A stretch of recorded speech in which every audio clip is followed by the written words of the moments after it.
Vamos agora para o nosso próximo painel, que tem como tema ESG e os seus desafios. Para ele, contaremos com a presença de Daniel Izzo, CEO e sócio fundador da Vox Capital. A Hilde Jensen, head da equipe de Fundamental Equities na Nordea Asset Management. E o Alexandre Gazzotti, analista de integração ESG, ou ESG, né, da Itaú Asset. E a Alessandra Cardoso, que é a consultora independente, que vai mediar essa conversa. Sejam todos muito bem-vindos ao TAG Summit 2022. Bom dia a todos. Nós já podemos começar? Bom, imagino que sim. Então, vamos lá. Primeiro, eu gostaria aqui de agradecer novamente a TAG pelo convite e reforçar minha alegria em participar mais uma vez do TAG Summit. E dessa vez agora estando de volta ao Brasil. Eu vou fazer uma pequena introdução só para colocar um pouquinho da minha experiência relacionada a ESG no Reino Unido. E aí vou passar para cada um dos panelistas para eles fazerem também uma introdução em relação a eles, ok? Bem, eu passei os últimos 5 anos e meio trabalhando no fundo de pensão da Nestlé no Reino Unido como Chief Investment and Risk Officer. E ESG foi, sem a menor sombra de dúvidas, o tema que eu mais trabalhei e que eu mais estudei e continuo estudando. E por que isso? Né? O risco ambiental, social e de governança tornou-se um tema de profundo interesse para os fundos de pensão no Reino Unido e na Europa. Em parte, impulsionado por mudanças na legislação, um aumento maior de regulação em relação ao tema, mas também porque houve uma melhoria da qualidade dos dados e um aumento de pesquisa nesse campo. Especificamente no Reino Unido, em 2018, houve uma mudança na legislação, dizendo que os conselhos dos fundos de pensão deveriam levar em consideração todos os fatores que têm um impacto no desempenho dos investimentos, incluindo especificamente fatores ambientais, sociais e de governança, e, em particular, aqueles riscos relacionados às mudanças climáticas. Essa ênfase na abordagem de gestão de riscos ESG fez toda a diferença no processo decisório dos investimentos dos fundos de pensão lá. Esse processo passou a integrar totalmente os fatores ESG em todas as decisões de investimento, nas diferentes classes de ativo, e até mesmo na avaliação do passivo dos fundos de pensão. Logo em seguida veio uma nova legislação exigindo que as entidades publicassem anualmente para os seus participantes, né, um relatório de implementação da sua política de investimento responsável. E esse relatório tinha que ficar localizado num website público, de acesso público, o que consequentemente trouxe até um risco de imagem para os patrocinadores dos fundos de pensão. Então, houve um aumento na preocupação, de fato, em integrar a ESG, integrar os princípios de investimento responsável dentro dos investimentos do fundo de pensão e com as políticas da empresa. Com tudo isso, né, os fundos de pensão passaram a rever os seus princípios de investimento, incluindo temas de ESG dentro dos seus princípios de investimento, que é uma coisa muito comum lá, eles chamam mais de investment beliefs. Passaram a publicar as políticas de investimento responsável também num website público, incluindo as suas políticas de engajamento com as empresas em que os fundos de pensão investem. E muitas vezes as políticas de engajamento tinham que estar totalmente alinhadas com as políticas dos gestores, para você não ter um conflito. E poder, de fato, mostrar que você estava fazendo aquilo que você colocou na sua política. Aí, não contente com toda essa demanda, o órgão regulador lá no Reino Unido, em 2021, publicou uma nova legislação exigindo que, a partir do final de 2022, os fundos de pensão acima de 5 bilhões de libras publicassem um relatório baseado no TCFD, que é o Task Force Climate Related Financial Disclosures. Basicamente, pedia um disclosure de informação relacionada a riscos climáticos. Tudo isso foi, obviamente, um trabalho do cão, trabalho gigantesco, mas ao mesmo tempo um trabalho incrível. Regulações semelhantes também vieram em outros países da Europa e atualmente você tem uma discussão também nessa linha nos Estados Unidos. Então, consequentemente, não me surpreenderia se essa discussão ganhasse ainda mais força aqui no Brasil também, e por isso que a gente está aqui discutindo o tema. Então agora eu passo a bola aí, talvez vamos começar com o Alexandre Gazotti, por favor. Obrigado, Alessandra. Bom, queria agradecer o convite também da TAG de estar aqui, acho que é um prazer poder participar de novo do evento, contribuindo aqui com um pouco da agenda ESG para os investidores. Bom, comecei minha carreira lá em 2006 como analista dos princípios do Equador, né, são aqueles grandes projetos que usam ali capital do Banco Mundial ou da IFC, fazendo due diligence da parte ambiental para esses projetos, tá? Eu tive a oportunidade de viajar o Brasil inteiro, passei por algumas áreas de sustentabilidade também, e há 8 anos eu estou na Itaú Asset como analista de integração ESG. Então, acho que o meu trabalho lá é integrar, né, questões ambientais, sociais, de governança corporativa para todas as classes de ativo que a gente investe. A gente tem um modelo bem pragmático para fazer isso, então a gente tenta estimar o impacto financeiro, né, desses principais temas, daquilo que é mais relevante para cada setor, para cada empresa, no modelo de valuation tradicional. Além disso, acho que a gente atua muito na nossa unidade ESG também, dedicado à questão de proxy vote, né, ou participação nas assembleias, sempre com o compromisso de votar incentivando melhores práticas, né, ESG para as empresas que a gente investe. Isso nos leva também à frente de engajamentos, né, então a gente também coordena ali na unidade ESG todos os engajamentos com as empresas investidas, sejam eles engajamentos individuais, onde a gente fala sozinho com a companhia, com as empresas, ou os engajamentos coletivos, tá? Aquele que a gente une esforços com outros investidores para conseguir promover melhores práticas para as empresas investidas de uma maneira mais forte. Eu acho que é legal contar também que todos os nossos modelos de integração em ESG, políticas e informações relacionadas estão todas públicas no site da Itaú Asset. Então a gente tem nossos white papers ali sobre os nossos modelos de integração ESG para renda variável, para renda fixa, papers sobre mudanças climáticas e como é que a gente tem incorporado isso na análise dos nossos portfólios. Obrigado, Ale. Estou super à disposição aqui. Obrigada, Ale. Daniel, você pode se apresentar um pouquinho também e falar um pouco do que é investimento de impacto que vocês fazem na Vox? Claro. Obrigado, Alessandra. Prazer estar aqui também, participando do TAG Summit. Nossa primeira vez, a gente acha interessante agora estar começando a engajar com esse grupo e acho que vale falar um pouquinho de investimento de impacto. A Vox Capital, de onde eu sou CEO e cofundador, é a primeira gestora de investimentos de impacto no Brasil, e a definição de investimento de impacto que a gente mais gosta e usa é de uma rede global chamada GIN, o Global Impact Investing Network, que, numa tradução livre, fala que investimentos de impacto são aqueles que têm a intenção de causar um impacto socioambiental positivo imensurável, além do retorno financeiro. Então, aqui a gente está falando do core business do negócio, ou qual é o que aquele investimento está gerando. Então, a gente se coloca e vê muito como uma abordagem necessária e complementar ao ESG. O ESG é muito preocupado com como as coisas são feitas, o impacto preocupado com o que está sendo entregue. Então, idealmente, aqui, no caminhar para o futuro e em gestão de risco, a gente vai ter que estar olhando de uma certa forma para esses dois temas. A Vox começa em 2009, então hoje com um pouco mais de 13 anos, muito focado inicialmente em líquidos, VC, então a gente tem hoje 5 fundos de VC, a gente faz a gestão do fundo além de 3 fundos nossos, né, a gente faz a gestão do fundo de Corporate Venture do Einstein, então a gente faz investimentos de Health Tech em parceria com o Einstein, e a gente faz a gestão também de um fundo de Corporate Venture para Fintech, e GovTech e Agritech do Banco do Brasil.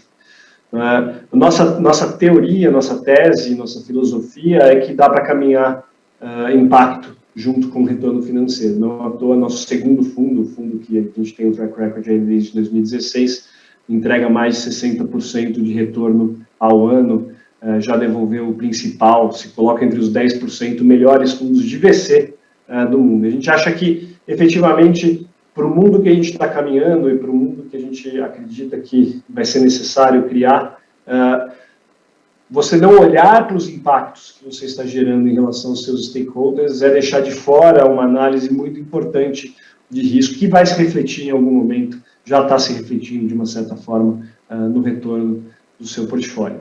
A gente hoje dá um passo adiante e a gente tem caminhado para ser uma casa de produtos de impacto. Então, hoje a gente já tem fundos de renda fixa, fundos de crédito e vai entrar também, muito brevemente, em fundos de public equities, aí, sempre com o olhar do impacto que o negócio está causando. Então, é um prazer estar aqui e estou disponível para contribuir para essa conversa mais para frente. Obrigada, Daniel. Hilde, você pode também fazer uma pequena introdução sobre você e a Nordea, por favor?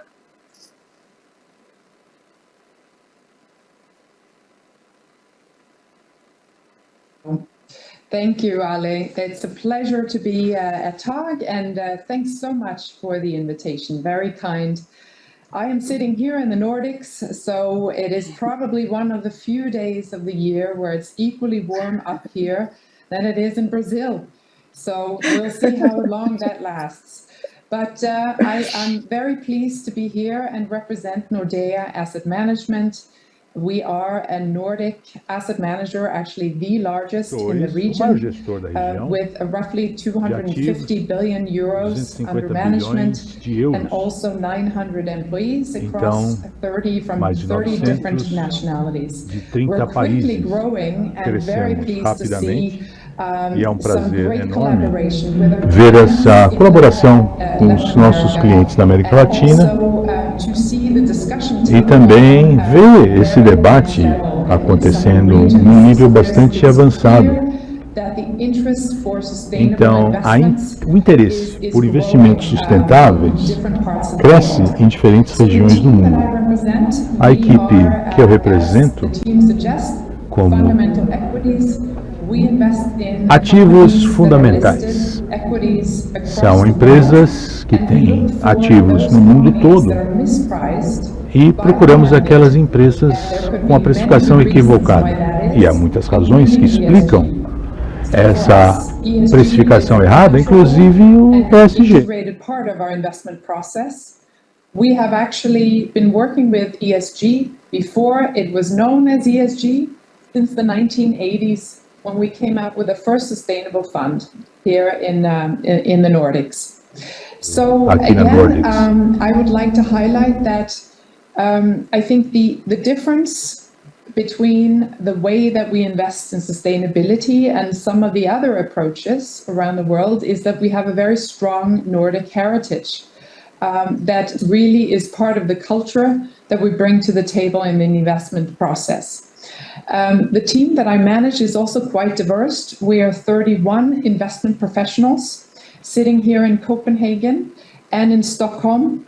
And we're also supported by a very large responsible investment team of ESG specialists of 30 people.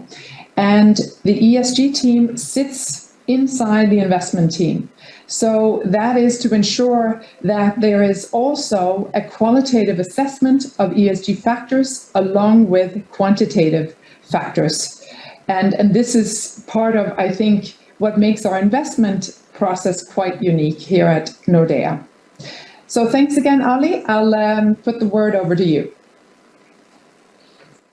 Thank you, Hilde. Bom, vamos começar com umas perguntas, então, para os nossos panelistas. Nossa proposta aqui é que cada um de vocês responda para as mesmas perguntas, e aí a gente vai aqui gerenciando o tempo, se precisar a gente muda um pouquinho aqui no caminho, tá bom? Então, a primeira, como esse é um summit, né, direcionado para os fundos de pensão, então vamos começar com a primeira pergunta, também direcionada à gestão de fundos de pensão. Então, na opinião de cada um de vocês, como os fundos de pensão podem incorporar o tema ESG nas suas políticas de investimento? Especialmente porque agora, normalmente é o tempo que as entidades começam a pensar nas suas políticas de investimento para o próximo ano. Então, as dicas que vocês puderem dar podem ser muito ricas para esse pessoal. Bom, vamos seguir a mesma ordem do anterior, então, e depois a gente muda. Ale, você pode começar, por favor? Combinado. Obrigado, Ale. Bom, eu acho que é muito importante esse tema de incorporação ESG pelos fundos de pensão, né? Eu acho que eles têm um horizonte de investimento de mais longo prazo, então eu acho que fatores ambientais, sociais de governança podem ter um impacto relevante, né, nos investimentos. Na minha opinião, o primeiro passo, acho que mais importante aqui, para a turma de gestão, né, dos próprios fundos de pensão, se eles tiverem uma gestão interna ou mesmo uma gestão terceirizada, né, seria entrar em contato com os gestores, né, entender o que esses gestores hoje estão fazendo, né, quais gestores que você trabalha estão integrando questões ESG, quais ainda não estão, né, e mapeando quem já está. Eu acho que é possível você pegar e marcar uma conversa, né, fazer uma visita, conhecer o processo desses gestores que já estão fazendo, tá? Então, eu acho que com isso você vai conhecer diferentes approaches, né, que cada gestor está fazendo. Pode até ter uma opinião um pouco mais qualitativa ali de qual você acha que é melhor, qual você acha que é pior, qual está mais em linha com os objetivos e com o seu próprio processo de investimento, tá? Eu acho que o próximo passo seria você, de fato, entender isso, digerir internamente, começar a formalizar, certo? Em políticas, inclusive num momento posterior, para você poder fazer a seleção desses gestores também com base em critérios ESG, né? Então você deixa de olhar o ESG como secundário e começa a pensar também quem que eu vou ter como parceiro aqui para fazer a gestão dos meus recursos e quem está integrando isso de uma maneira mais apropriada e mais em linha com os meus beliefs aqui ou mesmo com o meu próprio processo de investimento. Obrigado, Ale. Obrigada, Ale, muito útil. Só para reforçar o que o Alexandre falou, isso foi uma das coisas de fato que a gente fez lá no Fundo de Pensão na Inglaterra, quando começou a aumentar a demanda, a gente viu, né, o órgão regulador lá conversa muito com o mercado, então queria começar a aumentar a demanda. Nosso primeiro passo foi, de fato, sentar com cada um dos nossos gestores e entender como eles estavam integrando o ESG nos seus processos de decisão. Então, acho isso super válido. Valeu, Alexandre. Daniel, quer ajudar a gente aqui um pouquinho também, dar a sua opinião? Claro, vamos lá. Bom, concordo com o que o Alexandre traz, e queria focar muito nessa visão de longo prazo, né? A gente está falando de fundo de pensão, está falando de aposentadoria, né, das pessoas, um mundo daqui a, às vezes, 5, 10, 20, 30 anos, e está ficando cada vez mais claro que bons investimentos, vão ser difícil ter bons investimentos que não considerem essas dimensões ao olhar para a sua prática, né? A gente tem não dá para excluir o que está acontecendo no mundo lá fora, né? Que a gente tem hoje emergência climática, a gente tem uma desigualdade crescente, a gente tem aí situações que pedem com que a gente também tenha um olhar cuidadoso ao gerir os nossos recursos para não piorar essa situação, mas também para não nos colocar em situação de mais risco sob a percepção e perspectiva do público mais amplo, né? O que a gente vê aqui, trabalhando com empresas de impacto, é que, uma vez que a gente consegue resolver grandes problemas, e quando você fala de impacto no Brasil, se você está falando de social, você está falando de grandes problemas, né? Você está falando de levar melhor acesso à saúde, melhor acesso à educação, melhor acesso a serviços financeiros para a população de mais baixa renda. A gente está falando aí de 140, 150 milhões de pessoas que não estão tão bem servidas. Então, inovações que levam soluções para essa população vão ser soluções escaláveis, vão ser soluções grandes. Quando a gente fala de ambiental no Brasil, então nem se fala, né? A maior floresta tropical do mundo, pulmão do mundo, tudo que de serviço ambiental que pode ser oferecido aqui no Brasil faz muito sentido. Mas o que a gente vê é que, se você está resolvendo esses problemas efetivamente através das suas ações, através das suas práticas, através da sua empresa, você consegue atrair mais clientes, ter uma imagem melhor de marca, atrair mais talentos e, consequentemente, ter uma prática mais resiliente ao longo do tempo.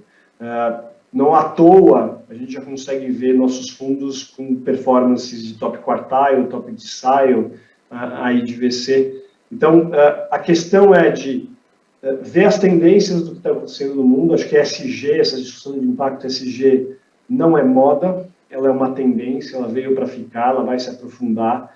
Ver as oportunidades de mercado que estão sendo geradas por isso.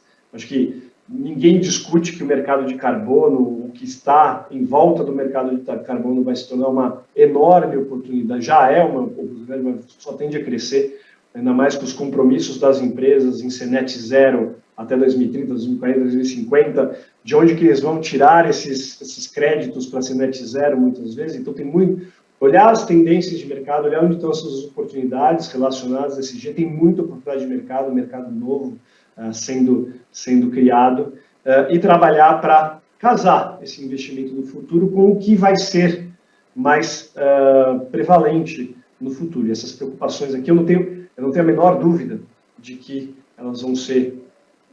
Eu nem sei se legislação, eu não acho nem que legislação necessariamente seja necessária, mas que vão ser cobradas por uma sociedade mais preocupada com os impactos de todas as atividades, inclusive das atividades de investimento. Obrigada, Daniel. Super importante tudo isso que você comentou, sem a menor sombra de dúvidas também. Acho que já passou essa discussão de que ESG é para quem abraça a árvore ou que é só moda.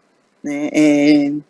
Assim, eu acredito muito que é no mínimo gestão de riscos, mas a gente vai voltar nesse tema logo mais. Hilde, por favor, então, como você, na sua opinião, como os fundos de pensão podem incorporar o tema ESG nas suas políticas de investimento? Well, I think a lot of good points have been brought up already in terms of the integration of ESG factors into the investment decisions, and also from the impact angle, how do we measure, how do we tackle some of the key challenges out there, including energy transition, social inequality, and so on. I think we're seeing some movement, good intentions in terms of regulatory framework here in Europe. But I think we have a long way to go to make it even more powerful in terms of how we implement from the investment point of view. I think a lot of the regulatory moves that have been introduced as proposals are more aligned with academic views and not necessarily from a portfolio management investment returns point of view. So this is something I think that will require real leadership in the asset management industry to continue a very tight dialogue, not just with the regulators, but also with companies, individual issuers, which is a big part of what our investment team and our ESG teams are doing across the assets. So we're talking about not just equities that I represent here today, but also from the fixed income and multi-asset perspectives. So we have a lot of great work ahead of us. And I'm actually quite excited because I think also if I were to put myself in the shoes of someone on the pension fund side, then I would look at really asking the question, what is it that my pension fund is trying to achieve? Is it to get exposure to sustainable businesses around the world? Within a certain risk parameters. So in that sense, we can think about products from the equity side, strategies that involve more regional, global approaches to enter into sustainable businesses. Or the second alternative could be what kind of desired impact, what kind of desired theme would I like to be invested in? And here we have some strategies that are aligned with different types of thematic sustainable themes. These can range from climate and environment solutions. They could be involved in portfolios and strategies that have more to do with engaging with companies and perhaps digging into some of the laggards to help them transition to a greener economy. And actually that kind of strategy is quite in demand and also needed, frankly, to be able to make the transition that we're all looking to make. So we can't be afraid in asset management. We cannot just close our eyes and avoid getting involved in businesses that need to be part of the transition, because there are sectors out there that we are absolutely dependent on also being in a position to transition. And from our perspective, allocators of capital, this is the kind of dialogue that we have with pension funds across the world. to help them define more specifically what they would like to achieve in their respective portfolios. Super obrigada, Hild. Acho que você tocou num ponto que particularmente eu concordo.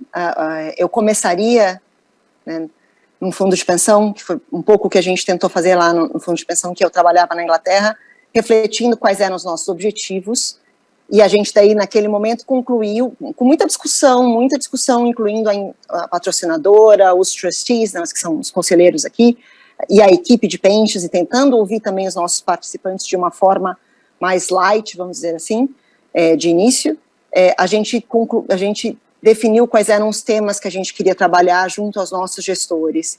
Isso foi muito rico. Esse foi o primeiro passo que a gente deu também para incluir nas nossas políticas de investimento. Então, refletir primeiro os objetivos, sem dúvida, é importantíssimo, tá? Em vez de sair excluindo a empresa a rodo no seu portfólio. Tá? Já nessa linha, então, a gente falou aí de como os fundos de pensão podem começar a incluir ESG na sua política de investimentos, aí mais olhando com o foco de investidor, quais são os maiores desafios para a integração de fatores ESG nas decisões de investimento? Como é que vocês enxergam que são esses grandes desafios? Vamos começar com o Daniel, então, por favor? Vamos lá. Eu acho que tem um desafio, primeiro é um desafio filosófico, quase, eu diria. Tem um desafio de dentro de cada uma das casas superar um preconceito que na maioria das vezes tem de que você tem que abrir mão de rentabilidade para ter ESG, né? Então, estava falando recentemente com uma gestora, uma presidente do Brasil, uma das maiores gestoras de recursos do mundo, e ela falou, olha, eu tenho 2 produtos que eu ofereço para os meus clientes, um que chama ESG e um que não chama ESG.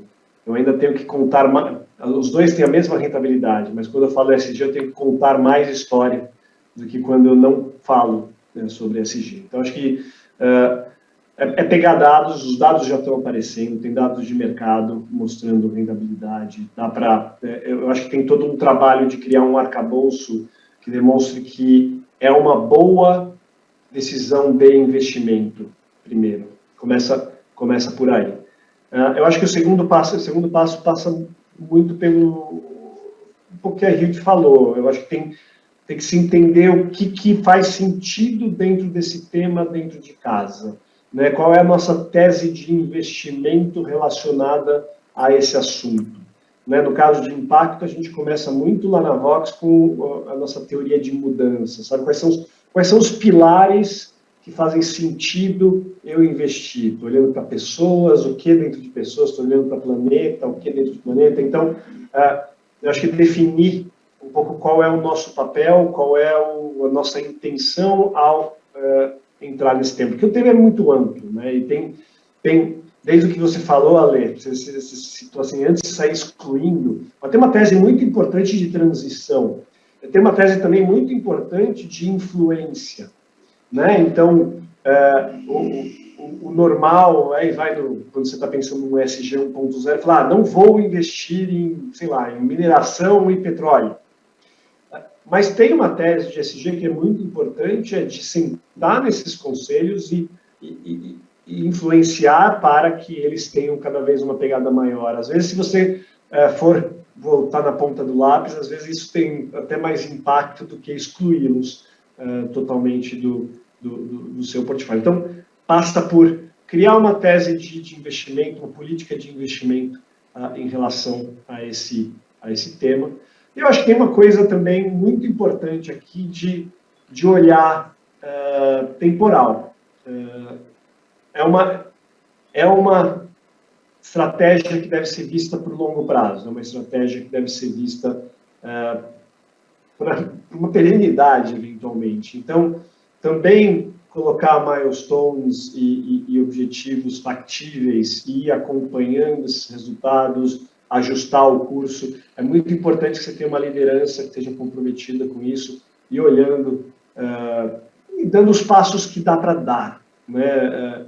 Uma coisa que a gente sempre ver que, assim, tem muito que dá para fazer, mas às vezes começar com um pedacinho já é o suficiente para ir aprendendo e conforme você vai conseguindo resultado e expandindo essa prática. Então, vencer 3 passos iniciais, tem muitos outros, né? Mas vencer o preconceito, criar uma tese, uma teoria de investimento e aí colocar temporalmente o que você quer atingir, acho que é um bom jeito de começar.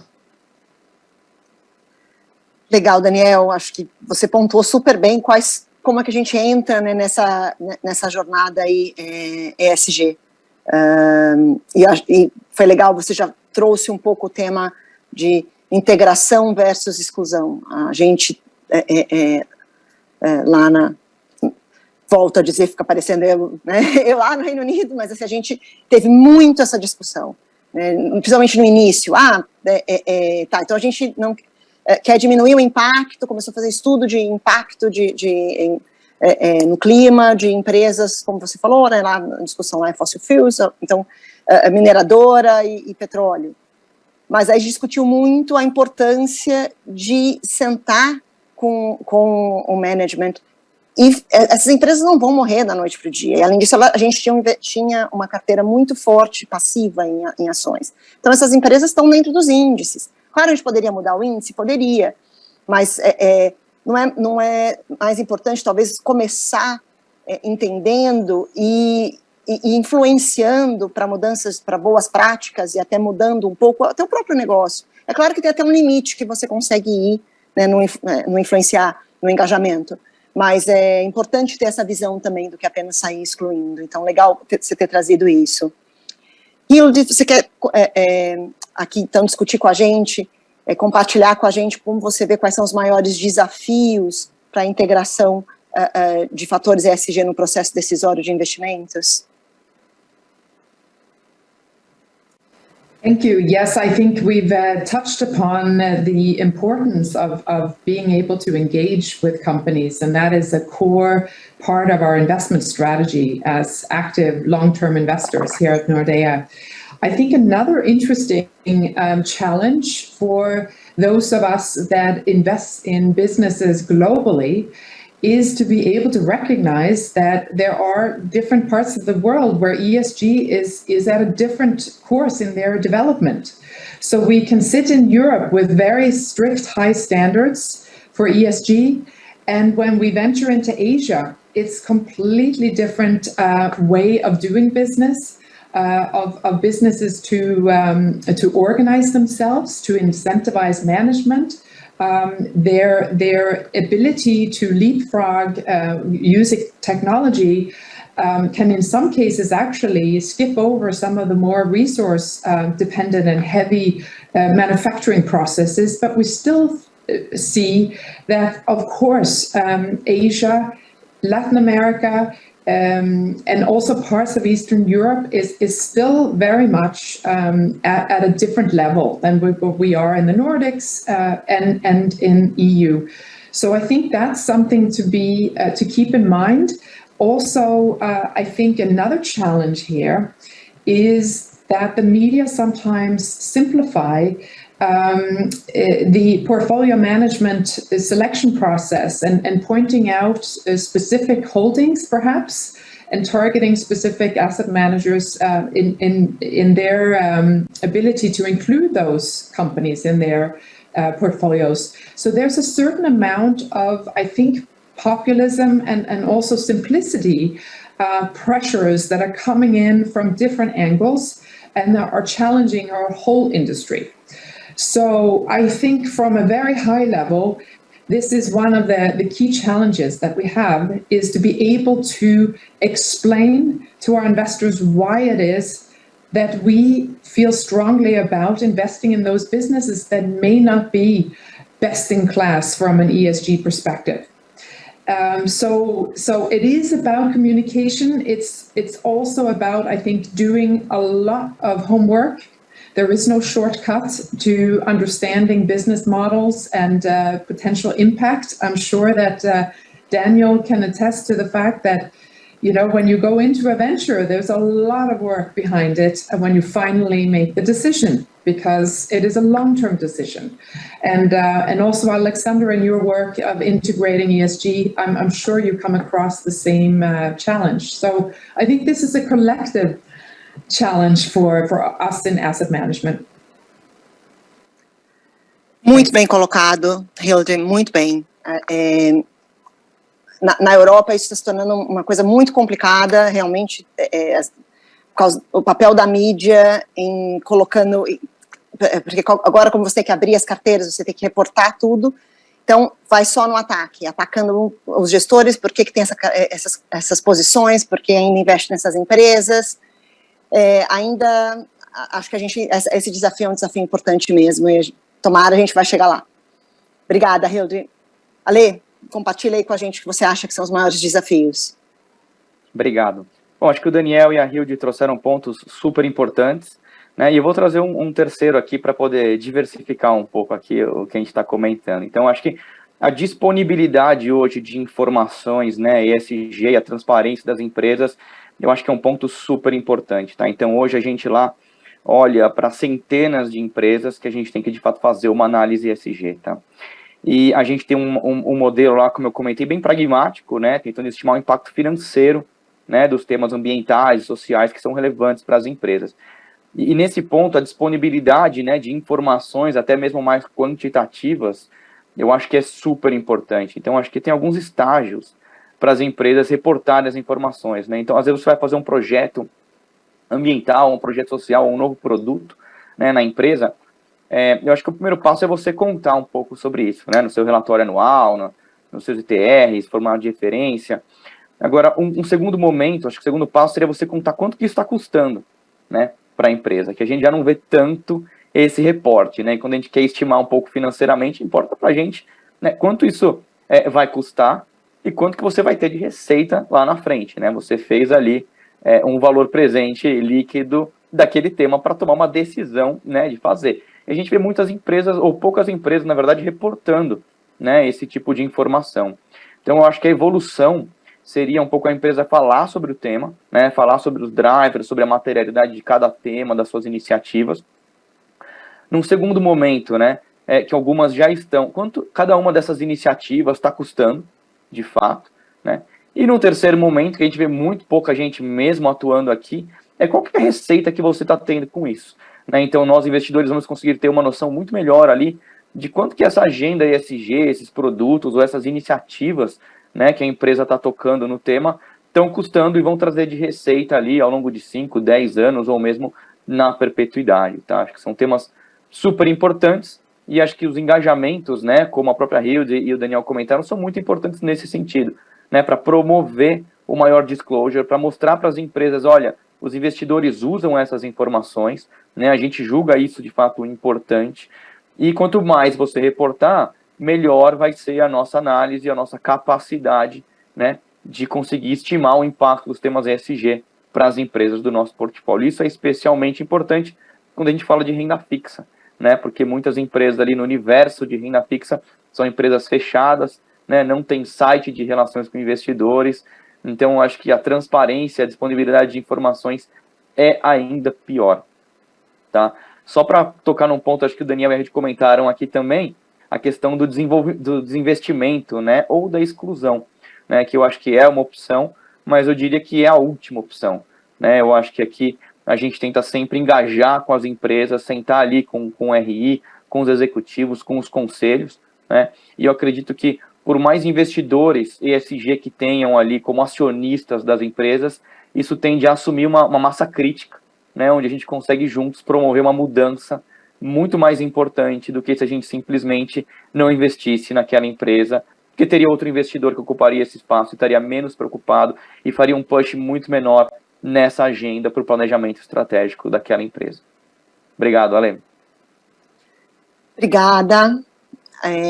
Outros pontos extremamente importantes, acho que a transparência das empresas em reportar, de fato, os resultados dessas ações, a gente ainda está engatinhando, então foi muito legal você ter levantado isso, Alexandre. Acho que os desafios são grandes, né? Vocês, os três panelistas aqui pontuaram muitos desafios que a gente enfrenta, desde dados, a preconceito, né? A cultura, a mídia. Então, são muitos desafios, mas desafios que a gente está vencendo e que a gente vai vencer cada vez mais. Um outro desafio que eu incluo aqui também ainda são a qualidade dos dados que a gente consegue ter acesso, a gente quer dizer no fundo de pensão principalmente, para poder reportar de volta. Então, acho que os dados que a gente recebe, seja dos próprios gestores ou de provedores de dados, eles ainda também estão no estágio mais inicial de qualidade. Mas também já melhorou muito, eu já vi isso melhorar nos últimos 5 anos bastante. Tá? Muito legal. E aí a gente falou de desafios, falou de como investir, de como incluir isso no processo decisório, mas um tema que sempre também me perguntam, me questionam ESG é gestão de risco ou é oportunidade? Então, como é que vocês veem isso? Hilde, vamos conversar com você, por favor?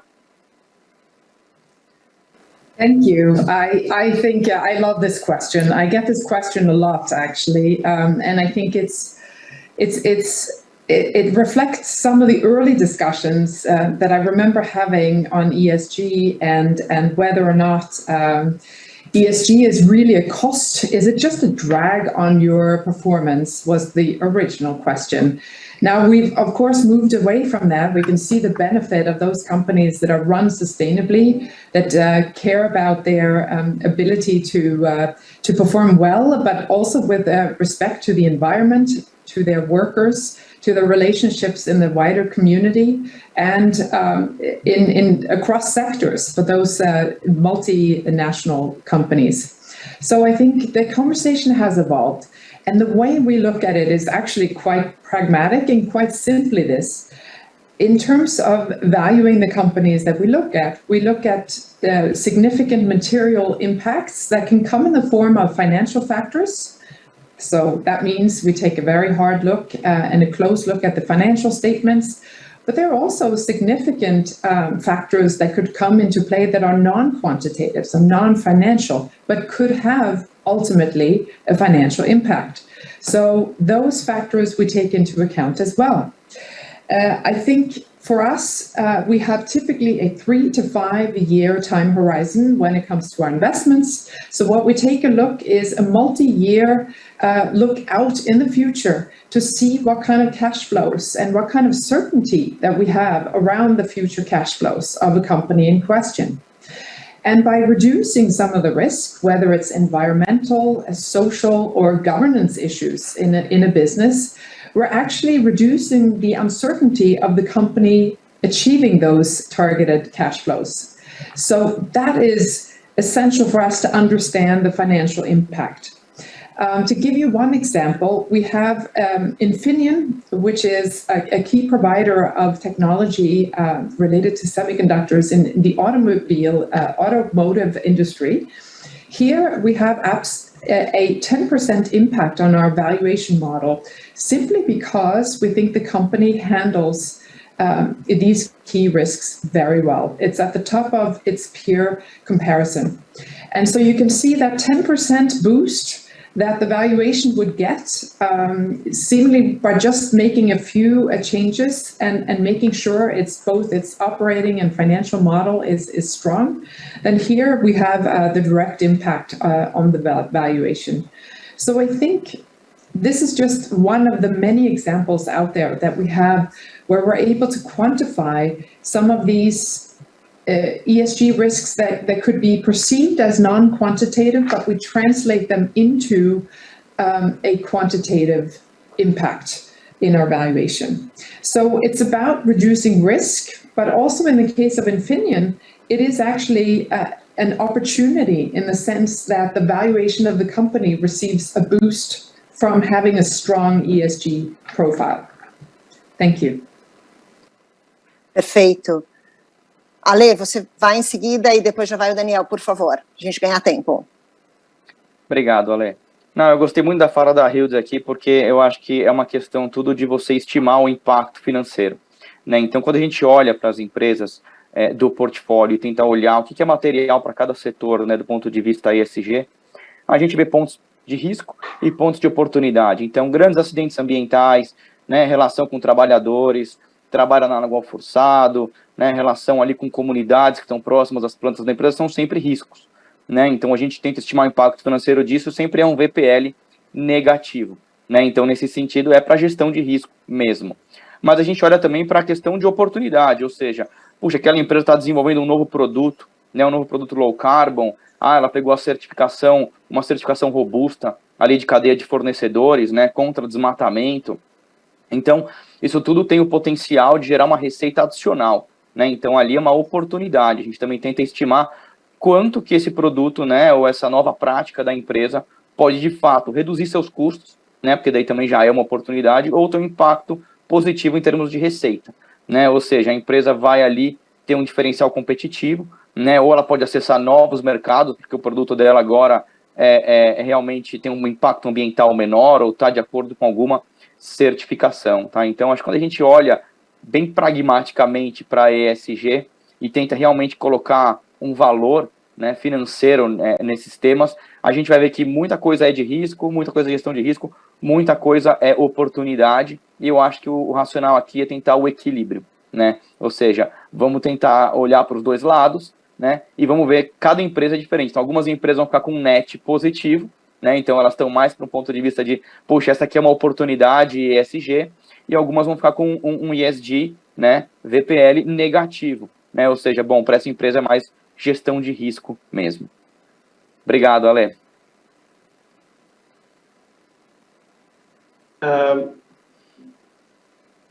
Eu acho que é uma grande oportunidade para quem já está olhando e fazendo, e um grande risco para quem não, a grosso modo. Na verdade, eu estava pensando aqui e listando,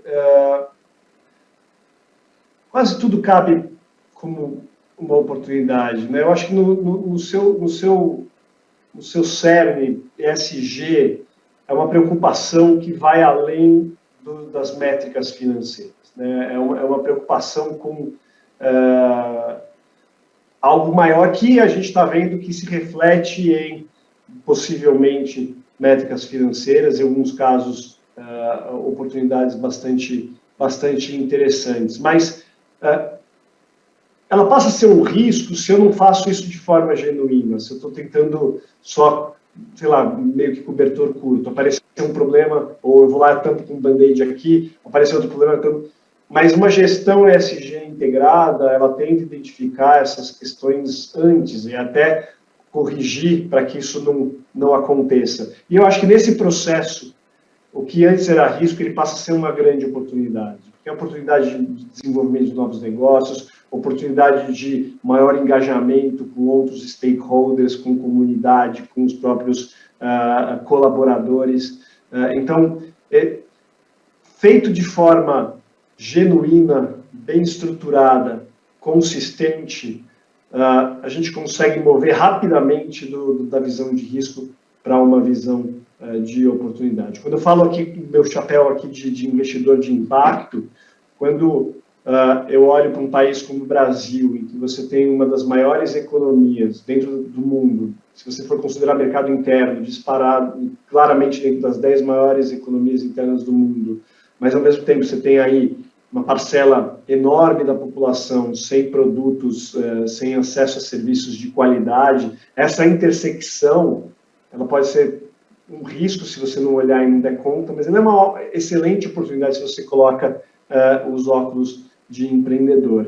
E, para fechar, eu acho que tem um lugar aí de fazer o genuíno, o ESG genuíno, que ele vem anterior, né? Ele vem de algo anterior.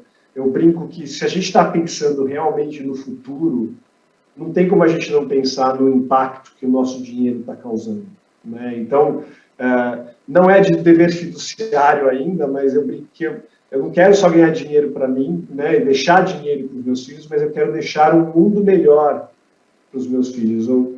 Então, a pergunta que a gente faz quando a gente faz investimentos, quando a gente está olhando de impacto é, ok, está uma tira decente, eu tenho o dever fiduciário de devolver dinheiro, estou preocupado com os meus filhos, estou preocupado com os meus pensionistas, mas também, ao fazer essa escolha de alocação, que mundo que eu estou ajudando a criar? Então, quando esse meu pensionista se aposentar daqui a 20 anos, ele vai precisar de mais dinheiro para sobreviver, ou o mundo vai ser mais tranquilo e esse dinheiro, inclusive, vai valer mais, o ar vai estar mais respirável, questões de segurança vão estar menores, oportunidades vão ser maiores. Então, tem essa questão que a gente não pode dissociar da discussão. Acho que a gente, às vezes, vai muito para um lugar de sigla, racional, mas, no fundo, o que a gente quer fazer é juntar o financeiro com o mundo real para a gente garantir que, ao mesmo tempo em que eu cuido do retorno para mim, para os meus, eu cuido para que eles também possam usufruir desse retorno num mundo mais sustentável, num mundo mais igual, num mundo mais feliz, por que não? Então, acho que passa por isso o impacto em ESG também. E acho que isso é uma oportunidade, talvez. Legal, acho que ouvindo as respostas dos três, ficou um pouco claro que vão as duas coisas, né? Tem um lado aí de gestão de riscos, mas também tem um lado de oportunidade. Acho que é por isso que o tema ESG também me encanta tanto. E acho que complementando um pouquinho ali que o Dani falou no final, né, de como o pensionista vê e tal, a minha experiência também recente, a gente começou a ter muitos questionamentos de participantes em relação às empresas que a gente investia. Tá? Então, acho que isso também é um caminho que pode começar a acontecer bastante aqui. Tá bem? Para concluir, já que a gente está nos minutos finais, vou pedir para todo mundo ser conciso e também bem didático, uma coisa assim meio step by step mesmo aí, para ajudar os fundos de pensão, principalmente aqueles que estão no início da jornada, né? Então, qual seria a sua sugestão para aquele fundo de pensão que está começando a sua jornada ESG? Então, vamos fazer um bate-bola rapidinho aí, vou começar com a Hilde, aí Hilde, a Lei e Dani, e aí a gente encerra, tá bom? Obrigada, vamos lá, Hilde. Thank you, Ali. I think in a very high level, I think any pension fund looking to examine whether an asset management firm has the integration of ESG and really the belief in ESG and its whole culture is threefold. It consists of three key parts. One is, as we have discussed, is to eliminate those types of ESG-related risks that we don't get paid to take. In other words, those would be the companies that don't have ambitions to change or for some reason do not respond to investment community's requests for information. So those would be this certain type of company that we're looked to exclude. So we eliminate some of the tail risks by having a minimum requirement ESG scoring system internally. The second test we run through is to make sure that the ESG integration starts already in the idea generation phase. So ESG doesn't come in as a rubber stamp at the end of the process. It gets introduced very early in the conversation. In fact, right at the start when we start discussing stock ideas. The final test and the third pillar to our STAR strategies is the sense of engaging with those companies that we believe that there is a reasonable probability of success. And we spend quite a bit of resources and time, both human capital and also visiting companies, having constructive, tight dialogues with companies around the world. And this is a really important tool in the toolbox of active management that I think is going to be even more important in the years going forward. So I leave it at that. The three tests. First, make sure you exclude the tail risk. Second is ESG integration. Third is engagement. Thanks. Ale. Obrigado. Bom, acho que faço aqui das minhas palavras da Hilde, as minhas palavras também, né? Acho que conselhos aqui muito bons. E se eu pudesse complementar um pouco, né? Além do que a gente já comentou, de conversar com os gestores, entender um pouco o que cada um tem feito e o que o fundo de pensão pretende fazer.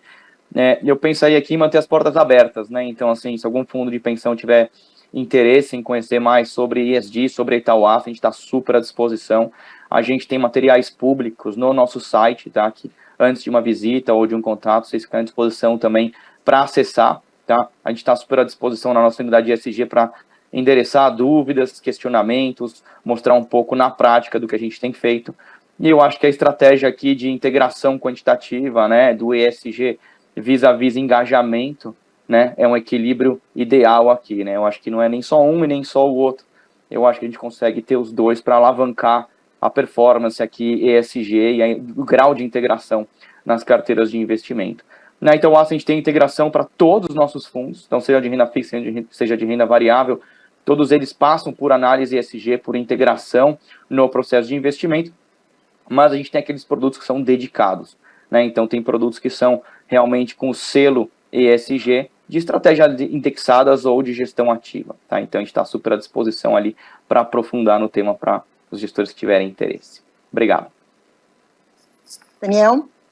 Não tenho muito a adicionar aqui. Eu diria que, além de conhecer os gestores, vai conhecer o mercado, pesquisar o que tem, entender quais são as estratégias.